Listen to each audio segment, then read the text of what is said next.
relay and keep it 100 like Usain Bolt. Speaking of race, we all have a body, spirit, and soul, and we'll have to stand before God if we want that gold. There's more than just white sheep in my God sheepfold, and I ain't crying wolf, no matter what you've been told. I was shown to love my brother since I was 3 days old. They paint the scene, but the fight ain't what it seems. See, Martin Luther King wasn't speaking only flesh when he said he had a dream. The devil's scheme has a theme, and it seems that he's always been a fiend of the same thing. Lust of the flesh, lust of the eyes, and that pride to everything. So if I get high-minded and don't abide in the vine of Zion, then I should be reminded that my kind has been blinded and rewinded to a time of kindness, while their sides intertwined in a lifetime of crime, confined like a tribe. Today we're going to be going over how to remove and install the ignition coil on this Briggs engine. The model of this engine is, or series of this engine is 725GXI, 130 or 163 cc's. This engine is used on a lot of your push mowers. I do believe it's used on some wood splitters, but mainly it's used on push mowers. Briggs is doing away with a lot of engines coming up next year, but this is one of the engines they are going to keep producing. It's widely used, like I said, on a lot of stuff, but I'm going to take you step by step how to remove your housing here and get down to the coil, and how to take the old one out, put a new one in. Now, this is off of a push mower that I had out back that a customer dropped off. He bought it new, ran it for like a month, and the engine blew on it. And then when it came in my shop, he said just for me to scrap it. What caused it was the rear main seal was boogered up from the factory, and the oil leaked out of his first month, and it blew the engine. But I pulled parts off of here to put on other engines, and I tried to piece it back together so we can get a good video out here. It is missing the air box that goes on the carburetor. I used it on another engine for a customer, all right, let's get you zoomed in, and we'll go through this step by step, and hopefully it'll help you out. All right, what you're gonna need for this cover right here is, mine is, let's see here, T25. Yours might be different. Like I said, I put this back together and I put what I thought was the right size screws in here. It is the right size screws, but your head pattern might be different. It might be a 5/16, or it might, like I said, might be a T25. So you got one right here and one right here, and that is the only screws in this top housing right here. So let's get these off.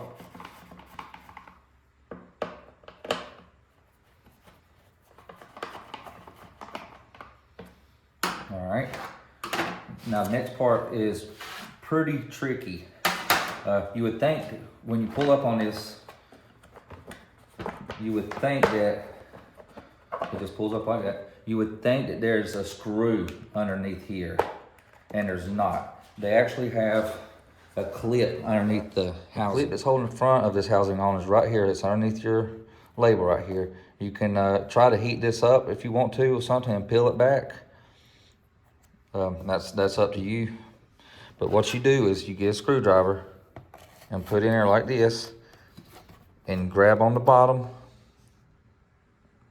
grab right here, and you're going to want to push down on your screwdriver like this, because you want to push that tab this way. Okay, so while you do that, you just lift up on the top right here, and that just comes off just like that. And I'll show you the tab on the back so you'll see what I'm talking about. And don't lose your screws like I just did, but that's the tab right there. So when you're taking this off, when you get those two first screws out and you're sitting there just trying to get off and get off and get off, don't get frustrated with it. There is another clip that's holding it on, or a clip, and it's right there. That's the location for it. Okay. Now, the next 2 or 3 that you'll have will be a 5/16, and there's one right here, and one on the back right here. We'll just get these taken off.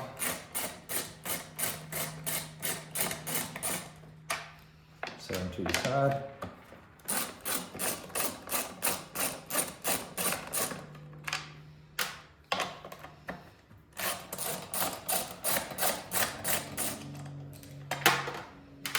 Then we'll pull this recoil assembly off. All right, and here's your ignition coil right here. Let's get It's zoomed in. And this is a new aftermarket ignition coil I put on there just so I can do this video. So yours may vary just slightly on how it looks. Okay, let's, that'll be good. All right, and to pull this coil off is with 5/16.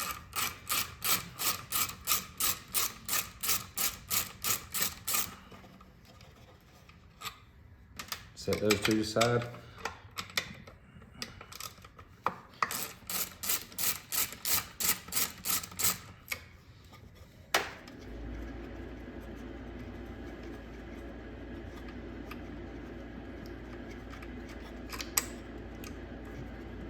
All right, now the coil is not attached anymore. We'll unplug it from a spark plug, like so, and then we'll just pull it out. Like this. Oh yeah. You're gonna want to disconnect your kill switch right here. Yours probably gonna be on the bottom, maybe. So let's pull this out, like so. And there's your ignition coil. Like I said, this is a new one, so. All right, and to install it, we just do the same thing. Make sure your flywheel's gonna have magnets on it right here. And if you want to, take your spark plug out so you can turn your engine easily. But what you want to do is make sure these magnets are not where your coil is. So we're gonna go like so. We're gonna put our coil back in here, like this.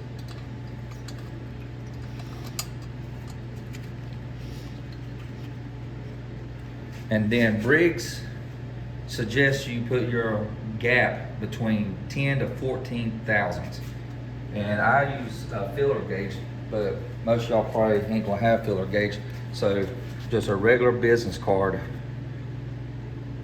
will work. And what you wanna do is, you wanna get it down right here between your coil and your flywheel. Get it lined up. Go ahead and get your screws in.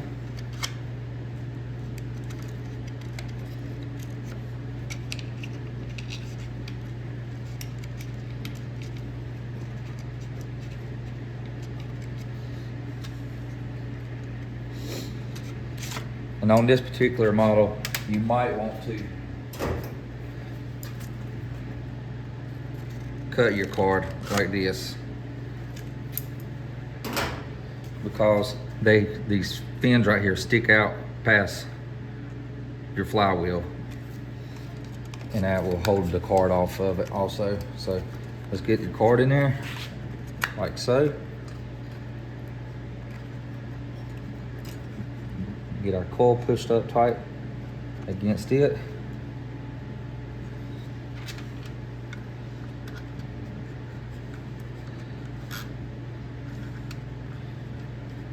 All right, we got that started.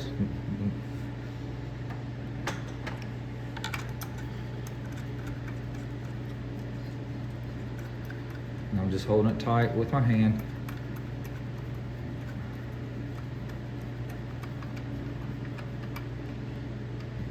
Keeping it pushed up tight against the flywheel. Let's get you up here so you can see just what it looks like. As you can see, we got the card in there. And it's pushed up tight. So we're going to finish tightening this one up.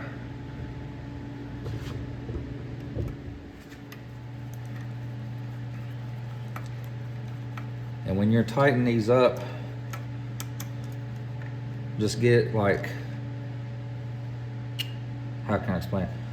Like when you put a lid on a 2-liter drink, you just want it that tight. Don't go super tight, because this block is aluminum and it will strip out. And if that happens, then you in a whole different world of hurt. Okay, all right, now hook your disconnect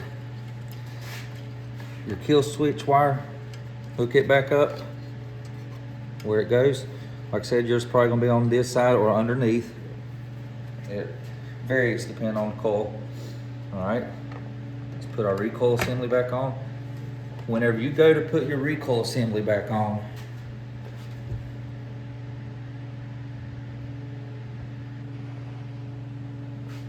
if it doesn't want to go back on right and it's, you know, wonky, just pull your recoil string until it falls down into place, because sometimes it can get hung up on the flywheel. All right, get these installed.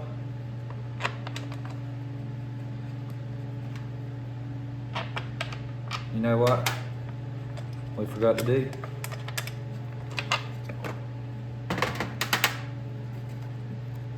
Put your finger on the business card that you have underneath the coil and turn your flywheel like this until it passes it, and then pull your card out and everything should be good to go. All right, put this on.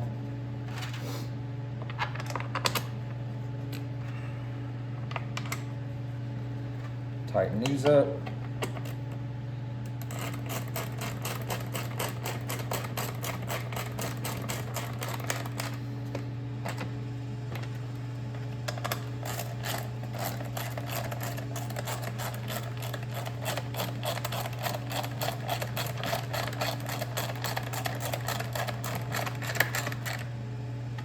All right, one more.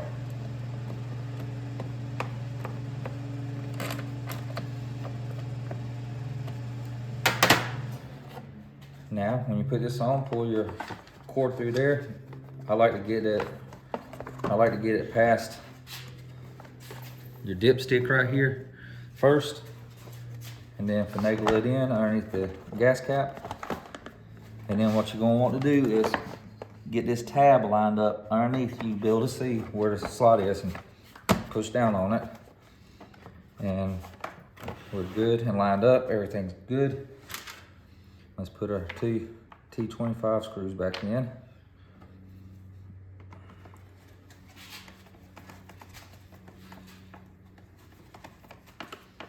Don't over tighten these, because it's just going into plastic.